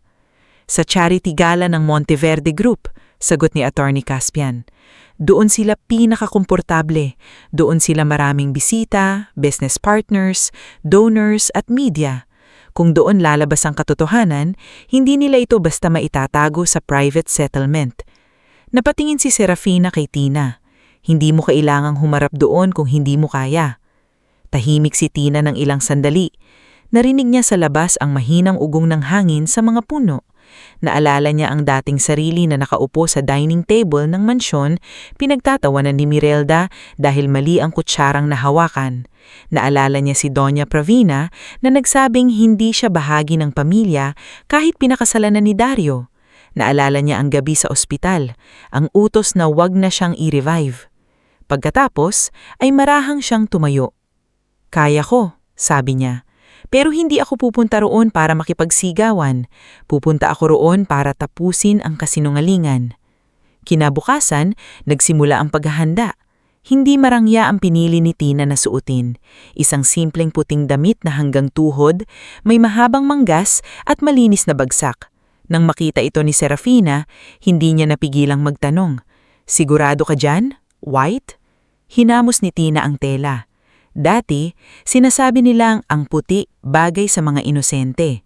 Ngayon, susuotin ko ito hindi dahil wala akong sugat, kundi dahil hindi nilang nagawang dungisan ang pagkatao ko. Napatanggo si Serafina, "Then wear it like armor." Samantala, sa kabilang dulo ng lungsod, naghahanda rin ang pamilya Monteverde para sa kanilang taunang charity gala. Ito ang pinakamalaking event ng grupo, isang gabing puno ng mayayamang donor, politiko, media at mga negosyanteng nakangiti habang nag-aabot ng tseke sa harap ng kamera. Ang theme ng taon ay Hope Beyond Hardship, isang linyang pinili mismo ni Doña Pravina. Sa mansyon, nakatayo si Doña Pravina sa salamin habang inaayos ng stylist ng perlas sa kanyang leeg. Sa likod niya ay naglalakad-lakad si Mirelda, hindi mapakali. "Mama, sure ka bang dapat imbitahin si Tina? Simula nang kunin siya ng kapatid niya, hindi na natin alam kung ano ang iniisip niya." Mas kahina-hinalang kung hindi natin siya iimbitahin. Sa publiko, mahal natin siya, sinusuportahan natin siya. Kung hindi siya pupunta, mukhang walang utang na loob. Kung pupunta siya, kontrolado natin ang venue. Paano kung magsalita siya? Huminto si Doña Pravina at hinarap ang kanyang anak. Then we smile. We act concerned. We say she is traumatized. The public loves a wounded woman, but they trust an old, respected family more. Hindi kumbinsido si Mirelda. Mula nang hindi na nila makontrol ang hospital, lagi na siyang kinakabahan. Si Orestes ay nagtatago na at halos hindi na sumasagot sa tawag. Si Dr. Renebaldo Sison ay umiiwas sa kanila. Si Dario naman ay lalong naging tahimik na parang bawat sulok ng bahay ay nagpapaalala sa kanya ng kasalanang hindi niya kayang aminin. Nang gabi ng gala, kumikinang ang malaking ballroom ng Monteverde Grand Hotel. May mga chandelier na parang bumubuhos na bituin mula sa kisame. May red carpet sa pasukan. May malaking screen sa entablado kung saan ipinapakita ang mga proyekto raw ng Monteverde Foundation, medical missions, scholarship grants, livelihood training at housing support. Magaganda ang larawan. Nakangiti ang mga bata. May matatandang nakatanggap ng grocery packs. Ngulit sa likod ng ilan sa mga proyektong yon ay mga numerong ginawang palabas, resibong minanipula, at pangalan ni Tina na ginamit para gawing malinis ang lahat. Dumating si Doña Pravina sa gitna ng palakpakan. Kasunod si Mirelda, suot ang makinang emerald gown. Si Dario ay tahimik na nasa likod, nakasuot ng itim na suit, ngunit hindi mapinta ang mukha. Bulong ni Doña Pravina sa kanya. "Smile," bulong ni Doña Pravina sa kanya. "Tonight is important."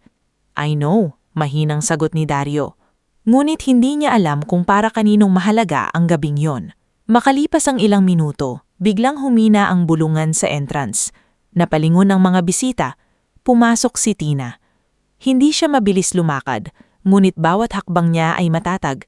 Suot niya ang puting damit, hawak ang maliit na clutch at nakatayo sa tabi niya si Serafina na nakasuot ng dark blue suit. Sa likod nila naroon si Attorney Caspian, Nurse Azmira, Dr. Halvian, Keandro, Baltazar, Mang Solferino, Yigra, Maylin, Orencio at Farah. Hindi sila pumasok na parang nagre-rebelde. Pumasok sila na parang mga taong matagal nang pinatahimik at ngayon ay sabay-sabay nang haharap. Dumating si Doña Pravina, mabilis na isinuot ang mukhang mapagmahal. "Tina," malakas niyang sabi para marinig ng mga nasa paligid. "Anak, salamat at dumating ka. We have prayed for this day." Binuka niya ang mga braso para yakapin si Tina. Noon, maaaring hinayaan ni Tina ang sarili na may yakapan para lang walang gulo. Noon, ngingiti siya kahit nilalamon siya ng hiya. Ngayon, marhang siyang umatras. Tumigil ang lahat. Hindi bumaba ang tingin ni Tina. Hindi lahat ng yakap ay pagmamahal, Doña Pravina. Minsan takip lang yun sa sugat na sila mismo ang gumawa. Parang may malamig na hangin na dumaan sa buong ballroom. Napalingon ang mga bisita sa isa't isa. May ilang kamera na agad umangat. Si Mirelda ay namutla. Tina, mahinang sabi ni Dario, lumalapit. Please. Tumingin si Tina sa kanya. Hindi galit ang mukha, kundi pagod. Dario, huwag mo na akong patahimikin. Matagal mo na yung ginawa. Naatras siya. Sinubukan ni Mirelda na kumaway sa security. Please escort them somewhere private. My sister-in-law is still recovering. She's confused. Ngunit bago pa makalapit ang security, umabante si Attorney Caspian at nagpakita ng dokumento. Court order, sabi niya. May pahintulot kami para i-preserve at i-present ang ilang dokumento na may kaugnayan sa ongoing investigation sa Monteverde Foundation at sa attempted suppression of evidence related to Mrs. Celestina Valsena Monteverde's accident. Nag-ingay ang paligid. May mga bisitang napatayo. Ang ilan ay naglabas ng cellphone. Ang mga dating ngiti ng mga Monteverde ay unti-unting naglaho. Puro palabas ito, mariing sabi ni Doña Pravina. This is harassment. Mula sa gilid ng entablado, tumango si Serafina sa technical team na kasama nila. Ilang segundo matapos iyon, nagbago ang laman ng malaking screen. Mula sa video ng charity mission, lumabas ang scan document ng authorization para sa lupa ni Tina sa Luntian Sur. Ang dokumentong ito, paliwanag ni Attorney Caspian sa mikropono, ay ginamit para isama ang personal property ni Tina sa resort expansion plan ng Monteverde Group. Ayon sa forensic signature review, hindi ito pinirmahan ni Celestina. Lumabas ang pangalawang slide, bank transfers. Ang perang nakalaan sa ilang charity projects ay dumaan sa accounts na konektado sa Shell suppliers. Ang ilan sa mga proyektong ito ay hindi naganap. Tumayo si Baltazar, nanginginig kundi determinado. Ako po si Baltazar Quiocho, dating accountant ng Monteverde Group. Ako po ang nagproseso ng ilan sa mga dokumentong yan. Umalis ako dahil hindi ko na kaya ang panloloko. Liar, sigaw ni Mirelda. Tinanggal ka dahil incompetent ka. Humarap si Baltazar sa kanya. Hindi niyo ako tinanggal, Ma'am Mirelda. Pinatahimik niyo ako. Sumunod na lumabas sa screen ang medical review ni Dr. Halvian. Ipinaliwanag nito na may gamot na hindi tugma sa paggising ni Tina mula sa koma at may mga chart entry na may kahinahinayang pagbabago. Hindi ako narito para gumawa ng sensasyon. Narito ako para ipaliwanag na may medical decisions na dapat imbestigahan, lalo na kung may pahayag sa isang witness na may nag-utos na huwag nang i-revive ang pasyente sakaling bumigay. Napahawak sa mesa ang isang matandang donor. May ilang nurse at doktor na panauhin sa gala ang nagtinginan. Seryoso ang mukha. Pagkatapos ay umabante si Nurse Azmira. Kita ang kaba sa mukha niya, pero hindi siya umatras. Ako po si Azmira, sabi niya. Ako po ang nurse na nakalingig ng sabihin ni Doña Pravina sa dating attending physician na kung bumigay muli si Ma'am Tina, huwag na siyang i-revive. Noong gabing iyon, alam kong gising si Ma'am Tina. Hindi lang siya makapagsalita. Natakot siya, kaya nagpanggap siyang tulog. Nabasag ang katahimikan sa bulungan. Sinungaling! Sigaw ni Doña Pravina. Sa unang pagkakataon ay nawala ang kontrol sa boses. Binayaran ka ni Serafina. Hindi sumigaw si Serafina. Lumapit lang siya sa mikropono. Kung pera lang ang usapan, Pravina, mas matagal mong silang nabayaran kesa sa akin. Ang kaibahan, hindi ko sila binayaran para magsinungaling. Prinotektahan ko sila para makapagsabi ng totoo. Muling nagbago ang screen. Lumabas ang larawan ng wasak na taxi. Sumunod ang statement ni Mang Elpidio, ang driver, na nagsasabing may SUV na bumabangga sa kanila. Pagkatapos, inilabas ang bahagi ng audio recording mula sa USB. Mahina muna ang tunog. Pagkatapos, naging malinaw ang boses ni Mirelda. Siguraduhin mong hindi siya makakarating kay Baltazar. Takutin mo lang kung kaya. Pero kung pumalag, alam mo na. Sumunod ang boses ni Orestes. Paano kung madamay ang driver? At ang sagot ni Mirelda, problema niya iyon. Basta ang envelope, mawala. Hindi na nakapagsalita si Mirelda. Nabitawan niya ang hawak na baso at nabasag ito sa sahig. Sa puntong iyon, may mga pulis at investigators nang pumasok sa ballroom. Hindi sila basta dumating dahil sa eskandalo. Matagal na pala silang nakikipag-ugnayan kay Attorney Caspian at sa legal team ni Serafina. Ang gabing iyon ay hindi lamang paglalantad, isa iyong maingat na hakbang upang hindi na muling mawala ang mga ebidensya at testigo. Mrs. Mirelda Monteverde, sabi ng isang investigator, kailangan po ninyong sumama para sa questioning kaugnay sa complaint na isinampa laban sa inyo. No! Napailing si Mirelda. Mama, sabihin mo sa kanila. Ngungit si Doña Pravina ay nakatayo lamang, nakatitig kay Tina. Sa unang pagkakataon, hindi si Mirelda ang tinitignan niya, hindi rin ang mga pulis. Si Tina, ang babaeng akala niya ay kaya niyang tabunan ng pera, takutin at hayaang mamatay ang nasa harap niya ngayon, nakatayo at hindi natitinan. Akala mo nanalo ka na. Mahina ngunit matalim na sabi ni Doña Pravina. Lumapit si Tina, sapat lamang para marinig siya ng binan. Hindi ito tungkol sa panalo, sagot niya. Tungkol ito sa wakas ng pananahimik. Bago tuluyang mailabas si Mirelda ng investigators, sinubukan nitong hilahin ang braso ni Dario. Kuya, sabihin mong hindi totoo. Sabihin mong gawa-gawa lang nila. Ngunit hindi gumalaw si Dario. Nakatingin siya kay Tina, luhaan ng mata. Tina, sabi niya, patawarin mo ako. Hindi ko gustong mangyari ito. Matagal siyang tinignan ni Tina. Sa gitna ng ballroom, sa harap ng lahat ng taong minsang humanga sa pamilyang Monteverde, nagkaroon sila ng usapan na matagal nang dapat nang nangyari. Dario, hindi lang ako nasaktan dahil hindi mo pinigilan ang nangyari. Nasaktan ako dahil bago pa ang aksidente, hinayaan mo na akong mamatay ng paunti-unti sa bahay ninyo. Tuwing pinapahiya ako ng kapatid mo, tahimik ka. Tuwing minimiliit ako ng ina mo, tahimik ka.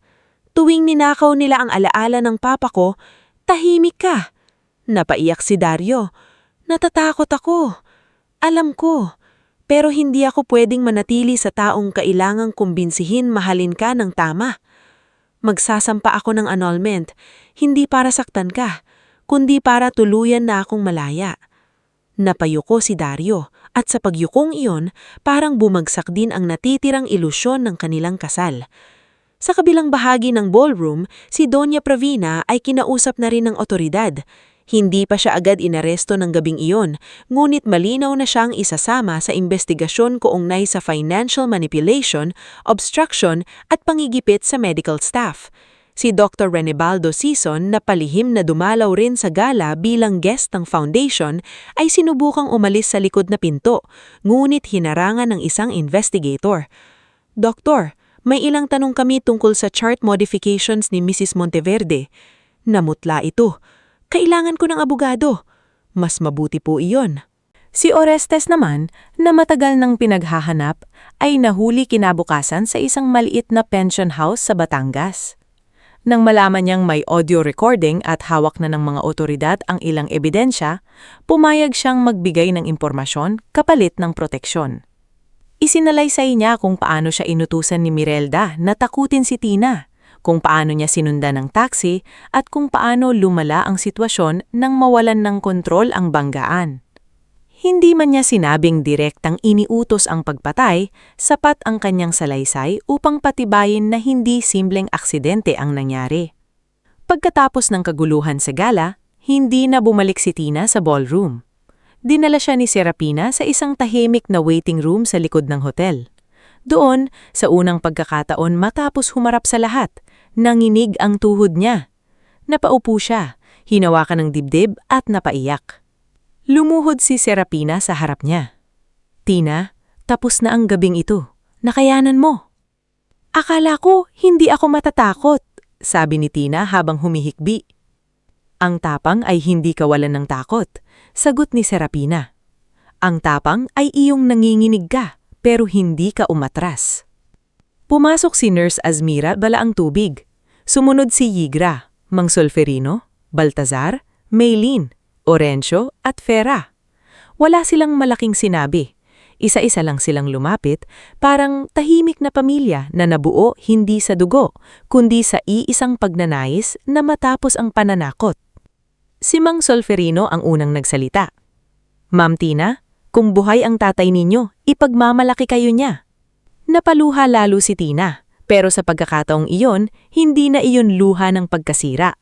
Luha iyon ng bigat na unti-unting nailalapag. Sa labas ng hotel, sumabog na sa balita ang nangyari. Hindi na kayang pigilan ng Monteverde Public Relations Team ang mga video, statement at dokumentong lumabas. Ang dating pamilyang tinitingala sa mga charity event ay ngayon pinagtatanungan ng publiko. Ang mga donor ay naglabas ng pahayag na ihihinto muna ang suporta. Ang ilang supplier ay nagsimulang magsalita. Ang dating mga empleyadong takot lumapit ay nagpadala ng mensahe sa Silong Valsena. Ngulit, sa gitna ng lahat ng iyon, hindi nagdiwang si Tina. Alam niyang hindi pa tapos ang laban. Ang katotohanan ay nailabas na, ngulit kailangan pa itong patunayan sa korte. May kaso pang isasampa. May mga taong susubukang magsinungaling. May mga abogado silang haharapin. May masasakit pang tanong tungkol sa kanyang kasal, kanyang katawan, kanyang trauma at kanyang mga alaala. Pero iba na ngayon. Hindi na siya nag-iisa. Kinabukasan, habang nakaupo siya sa veranda ng recovery house, hawak ang mainit na tsaa, dumating si Attorney Caspian, dala ang bagong folder. "Formal complaints have been filed," sabi niya. "Mirelda and Orestes are under investigation. Doña Pravina's accounts are being reviewed. Dr. Season has been reported to the medical board. At may motion na rin tayo for annulment." Tumanggi si Tina. "Salamat, attorney. Marami pa tayong haharapin." "To, alam ko," sagot niya. "Handa ka?" Tumingin si Tina sa hardin. Sa malayo, nakikita niya si Vera na tinutulungan si Maylin magdala ng mga kahon para sa unang opisina ng Silong Valsena. Si Yigra ay nakikipagtalo kay Cayandro tungkol sa tamang pag-aayos ng upuan. Si Serapina ay may kausap sa telepono, marahil tungkol sa pondo at legal protection ng mga testigo. Maliit pa lang ang lahat, hindi pa perpekto, pero buhay, gumagalaw, totoo. Huminga ng malalim si Tina. "Noon, akala ko ang kailangan ko lang ay makaligtas. Ngayon, alam ko na, kailangan kong mabuhay ng may saysay." Sa araw na iyon, tuluyang sumara ang pinto ng dating Tina, ang babaeng nagmamakaawang tanggapin ng pamilya na hindi kailanman marunong magmahal ng walang kapalit. At bumukas ang pinto para sa isang bagong Celestina Valsena. Sugatan oo, pero hindi durog. Takot minsan, pero hindi naalipin ng takot. At higit sa lahat, handang tapusin ang laban hindi lamang para sa sarili, kundi para sa lahat ng minsang pinaniwalaan na wala silang boses. Bago tayo tumuloy sa huling bahagi ng ating istorya, i-comment mo muna kung taga saan ka at anong oras ka nanonood ngayon. Minsan, ang ending ng isang kwento ay hindi laging tungkol sa pagkapahiya ng mga kontrabida o sa pagyaman ng bida. Minsan, ang tunay na wakas ay kapag ang taong minsang dinurog ng mundo ay natutong mamuhay ng hindi na humihingi ng pahintulot sa mga nakit sa kanya.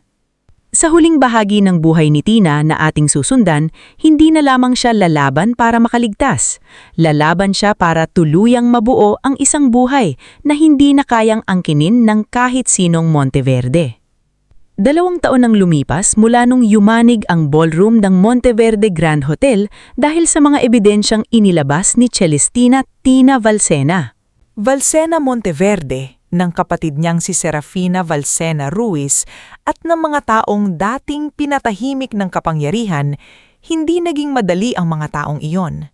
Hindi tulad ng mga kwentong matapos lang ang isang malaking paghaharap ay biglang nagiging maganda na ang lahat. Ang buhay ni Tina ay nagpatuloy sa mabagal, masakit, ngunit tunay na paghilom. May mga umagang nagigising pa rin siya na parang naririnig ang tunog ng monitor sa ospital. Beep, beep, beep.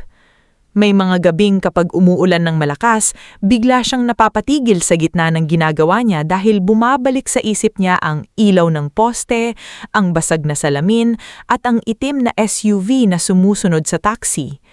May mga pagkakataon na kapag may kotse na biglang bumusina sa likod niya, nang hinginig ang kamay niya at kailangan niyang umupo sandali para makahinga.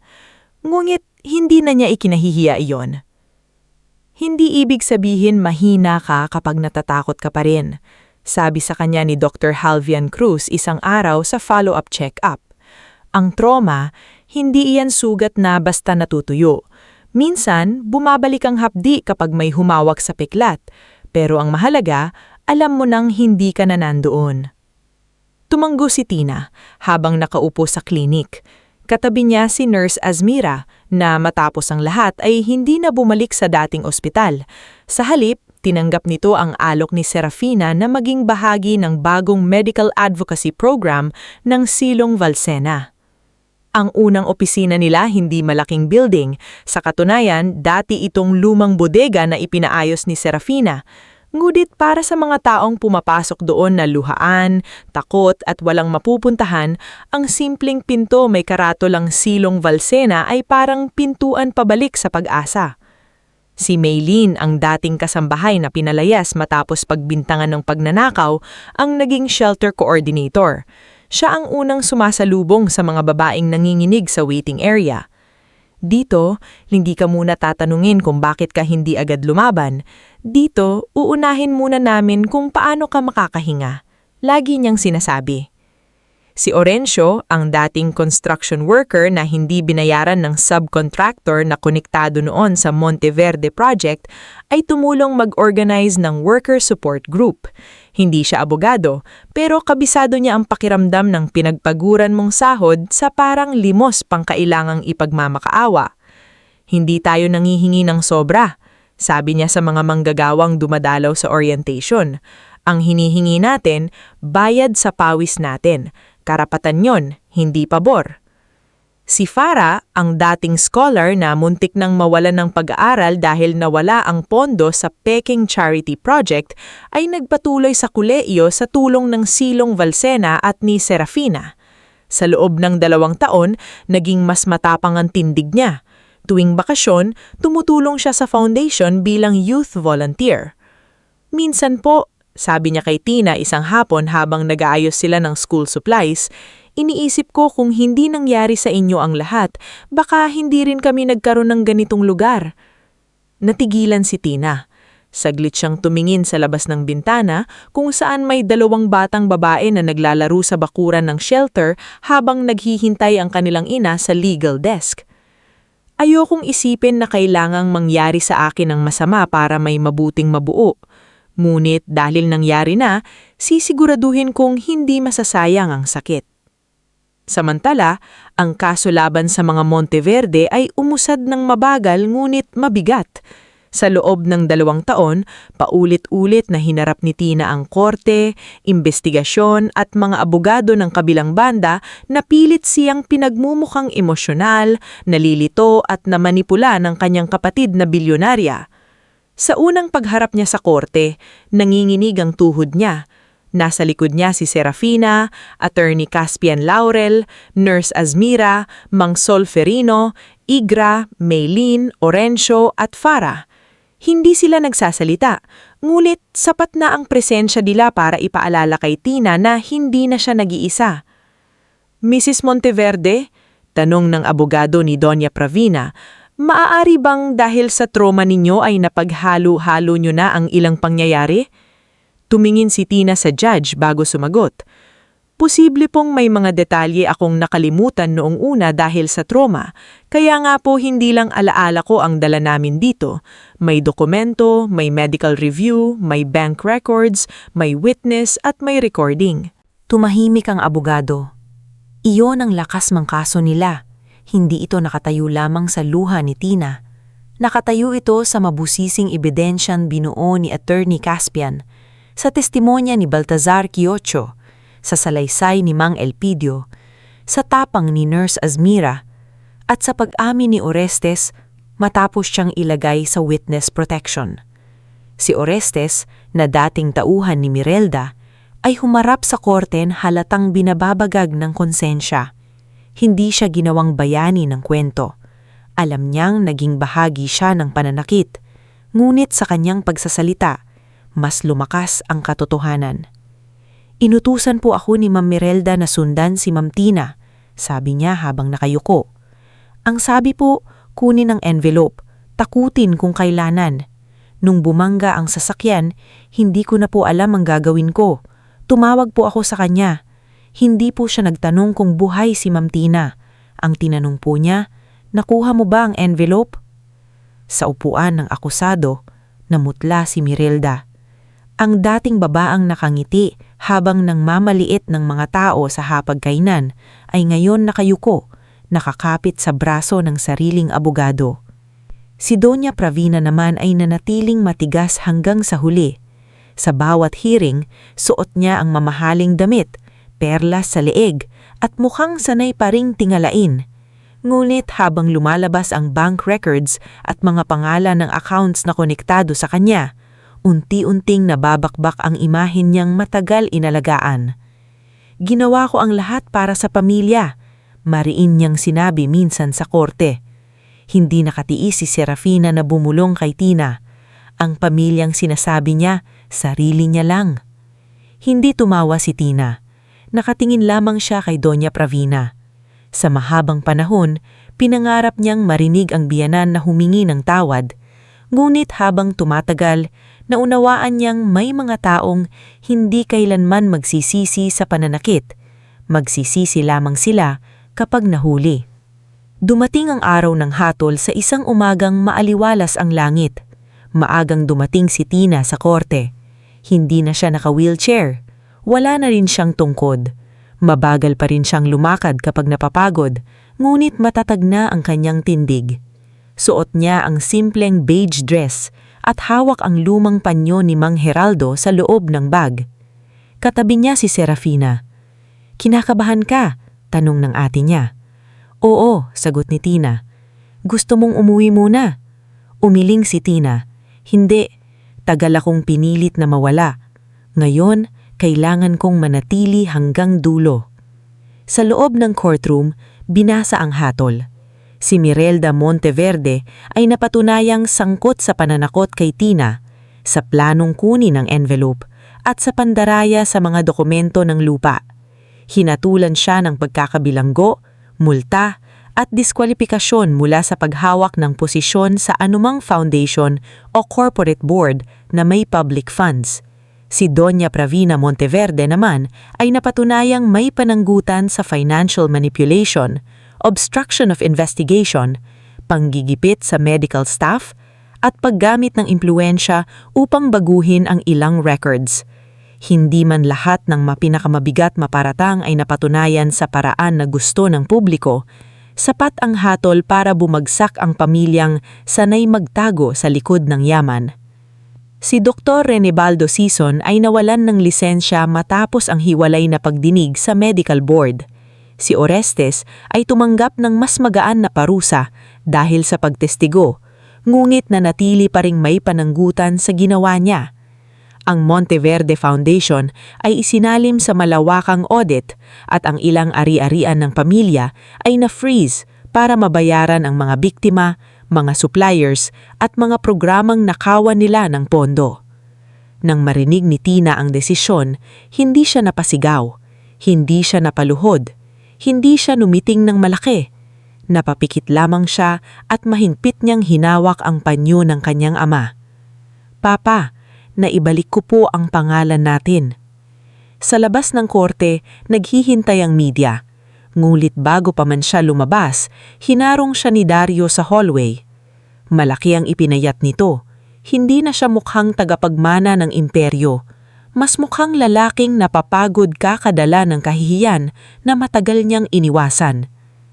"Tina, sabi, maari ba tayong mag-usap kahit saglit?" Tumanggi siya ngunit nanatili si Serafina sa di kalayuan. Matagal silang nagkatitigan. Sa pagitan nila ay hindi na lang alaala ng kasal, kundi salitang hindi nasabi noong kailangan, mga katahimikang naging sugat at isang pag-ibig na nalunod sa takot. Lumabas na rin ang desisyon sa annulment, mahinang sabi ni Dario. "Tapos na." "Oo, tapos na." Napayuko siya. "Hindi ako hinatulan tulad nila. pero parang araw-araw pa rin akong hinahatulan ng konsensya ko. Hindi sumagot si Tina agad.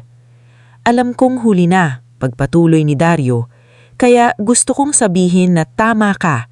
Hindi ako naging asawa. Naging anak lang ako ng nanay ko. Naging tagapagmana lang ako ng pangalan namin. Noong kailangan mo, pinili kong maging tahimik. Masakit pa ring pakinggan, ngunit hindi na tulad noon na parang sinasaksak ang dibdib niya. Ngayon ang sakit ay parang lumang pasa. Nandoon pa rin, pero hindi na siya binubuwal. Sana maging iba ka na pagkatapos nito. Sabi ni Tina. Para sa atin? May munting pag-asang tanong ni Dario. Umiling siya ng marahan. Para sa sarili mo. Para sa mga taong hindi mo na dapat saktan dahil sa takot mo. Tumulo ang luha ni Dario. Mapapatawad mo ba ako? Tumingin si Tina sa malayo, sa pintuan ng korte, kung saan naghihintay ang liwanag ng umaga. Pinapatawad na kita, sabi niya. Hindi dahil naging maliit ang ginawa mo, kundi dahil ayoko nang dalhin ang bigat mo sa susunod kong buhay. Napatakip ng mukha si Dario. Nang umalis siya, hindi na siya tinawag ni Tina. At sa unang pagkakataon, wala na rin siyang pagnanais na habulin ito. Matapos ang kaso, ibinalik kay Tina ang lupa ni Mang Heraldo sa Luntiang Sur. Maraming negosyante ang lumapit upang bilhin iyon, lalo na ngayong malinaw na ang titulo at maganda ang lokasyon. May nag-alok ng resort partnership. May nag-alok ng malaking halaga para gawing private beach property.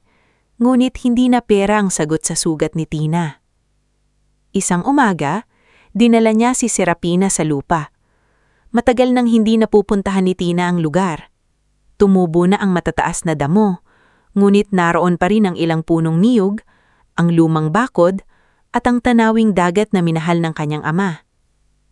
Dito kami madalas pumunta ni Papa, sabi ni Tina habang nakatayo sa ilalim ng init ng araw. Sabi niya noon, kung may pera lang siya, gagawa siya rito ng lugar kung saan pwedeng matuto ang mga batang walang pambayad sa workshop. Karpinteriya, pananahi, basic repairs, kahit ano basta may silbi. Ngumiti si Serapina. Then let's build it. Doon nagsimula ang Heraldo House. Hindi ito naging resort, hindi ito naging hotel, hindi ito naging simbolo ng luho. Ito ay naging training center para sa mga babaeng gustong magsimula muli, sa mga manggagawang gustong matuto ng basic accounting para hindi madaya sa kontrata, sa mga kabataang tulad ni Farah na ngayon ay nasa huling taon na ng social work, ang naging youth program assistant, at si Serapina na dati ay palaging nasa ibang bansa, ay unti-unting nagbawas ng trabaho sa Europa. Isang gabi, habang nakaupo sila ni Tina sa harap ng Heraldo House, sinabi niya ang matagal na niyang kinikimkim. Tina, nung hindi ako nakauwi agad nang nagkasakit si Papa, pinili kong magtrabaho dahil akala ko iyon ang paraan para iligtas kayo. Akala ko kapag nagpadala ako ng pera, sapat na iyon. Pero alam kong nasaktan kita. Tahimik na nakinig si Tina. Hindi ko na maibabalik ang panahon, dagdag ni Serapina. Pero kung papayagan ka, gusto kong manatili, hindi bilang tagapagligtas mo, bilang ate mo lang. Matagal bago sumagot si Tina. Pinanood niya ang mga ilaw sa loob ng training center. Naririnig niya ang tawanan ng mga babae sa sewing room, ang boses ni Aling Vionela na nanenermon, at ang alon mula sa di kalayuan. Ate, sabi niya sa wakas, hindi na natin kailangan bumalik sa dati. Gumawa na lang tayo ng bago. Napaluha si Serapina. Sa pagkakataong iyon, hindi nila kailangan ng mahabang paliwanag. Nagyakap sila, hindi bilang dalawang taong walang sugat, kundi bilang magkapatid na piniling huwag hayaan ng lumang sakit ang maging huling pahina ng pamilya nila. Dumating ang 3 anibersaryo ng paggising ni Tina sa koma. Hindi niya ito tinawag na anniversary ng aksidente. Tinawag niya iyong araw ng pagpili. Ang araw na pinili niyang mabuhay, pinili niyang magsalita, at pinili niyang hindi na bumalik sa kulungan na binalutan ng yaman. Nagtipon sa bakuran ng Heraldo House ang mga taong naging bahagi ng kanyang pagbangon. Naroon si Serafina, elegante pa rin, ngunit mas malambot na ang mukha. Naroon si Nurse Azmira, Dr. Halvian, Keandro, Maestra Luvian, Attorney Caspian, Mang Sulfarino, Igra, Baltazar, Maylene, Orencio, Farah, Aling Vionela, at marami pang babaeng natulungan ng Silong Valsena. May simpleng pagkain, mga upuang kahoy na gawa ng lokal na karpintero, at mga ilaw na nakasabit sa iba't ibang puno. Walang malaking tarpaulin ng mukha ni Tina. Walang papuri na sobra-sobra. Sa halip, may maliit na karatula sa entable. Hindi tayo nabuhay lang para makaligtas. Bago magsimula ang programa, pumasok muna si Tina sa maliit na silid sa likod ng training hall. Doon, inilabas niya ang lumang kahon na gawa sa kahoy. Si Mang Heraldo mismo ang gumawa niyon nung bata pa siya. Sa loob, inilagay niya ang lumang wedding ring na matagal na niyang hindi isinusuot, isang kopya ng annulment decision, isang kopya ng hatol sa kaso, at larawan ng kanyang ama. Hawak niya ang singsing ng ilang sandali. Naalala niya ang araw ng kasal, ang unang pangako ni Dario, ang pag-asang minsan ay naging totoo sa puso niya. Hindi niya ikinaila na minahal niya ito, ngunit hindi na niya rin ikinaila na muntik na siyang maubos sa pagmamahal na iyon. Paalam, bulong niya. Hindi kay Dario lamang, kundi sa dating sarili niyang laging naghihintay na piliin siya ng iba. Isinara niya ang kahon. Paglabas niya, naghihintay ang lahat sa training hall. Tumayo si Serafina sa gilid, luhaan ngunit nakangiti. Si Aling Vionela ay nagpunas ng mata pero nagkunwaring may alikabok lang. Si Yigra ay hawak ang kamay ni Maylene. Si Farah ay nasa harap, dala ang notebook, handang isulat ang bawat salita. Umakyat si Tina sa maliit na entablado. Hindi na nanginginig ang boses niya tulad noon. May katahimikan pa rin sa paraan niya ng pagsasalita, pero ito ay katahimikang may bigat, hindi takot. 3 taon na ang nakalipas, simula niya. May mga taong nagdesisyon na mas mabuti kung hindi na ako magigising. May mga taong nag-akala na kapag ang isang babae ay mahina, sugatan o walang boses sa isang sandali, iyon na ang buong pagkatao niya. Tumahimik ang lahat. Pero ang natutunan ko, hindi pala tayo natatapos sa pinakamasamang nangyari sa atin. Minsan doon palang nagsisimula ang tunay na pangalan natin. Tumingin siya sa mga babaeng nakaupo sa harap, mga kasambahay, nanay, estudyante, manggagawa, biyudang pinilit manahimik at mga anak na minsang sinabihang wala silang mararating. Hindi ko sinasabing madali ang bumangon. Hindi ko sasabihing isang araw lang ay mawawala ang takot. May mga sugat na matagal maghilom. May mga alaala na babalik kapag gabi. Pero gusto kong malaman ninyo ito. Hindi porke nasaktan kayo, sira na kayo. Hindi porke iniwan kayo, wala na kayong halaga. Hindi porke pinatahimik kayo noon, wala na kayong karapatang magsalita ngayon. Tumulo ang luha ni Nurse Azmira. Si Serafina ay tahimik na napapikit. Ang bahay na ito, pagpapatuloy ni Tina, ay ipinangalan sa ama kong si Heraldo Valsena. Hindi siya mayaman, wala siyang kumpanya, walang mansyon, walang apelyidong kinatatakutan. Pero tinuruan niya akong ang pinakamahalagang maiiwan ng tao ay hindi lupa, hindi pera, kundi dangal. At iyon ang hindi dapat mapasakamay ng kahit sinong nang aapi. Huminga siya ng malalim. Sa unang hanay, nakita niya si Mang Sulperino na nakayuko, umiiyak ng tahimik. Kaya sa lahat ng narito ngayon, tandaan ninyo, hindi tayo nabuhay para lang makaligtas. Nabuhay tayo para muling piliin ang sarili natin. Nabuhay tayo para tulungan ng iba na tumayo. Nabuhay tayo para patunayan na ang dating biktima ay pwedeng maging kanlungan ng iba. Pumalakpak ang mga tao, una ay mahina, pagkatapos ay lumakas hanggang mapuno ang buong training hall. Hindi iyon palakpak ng mga taong humahanga lamang.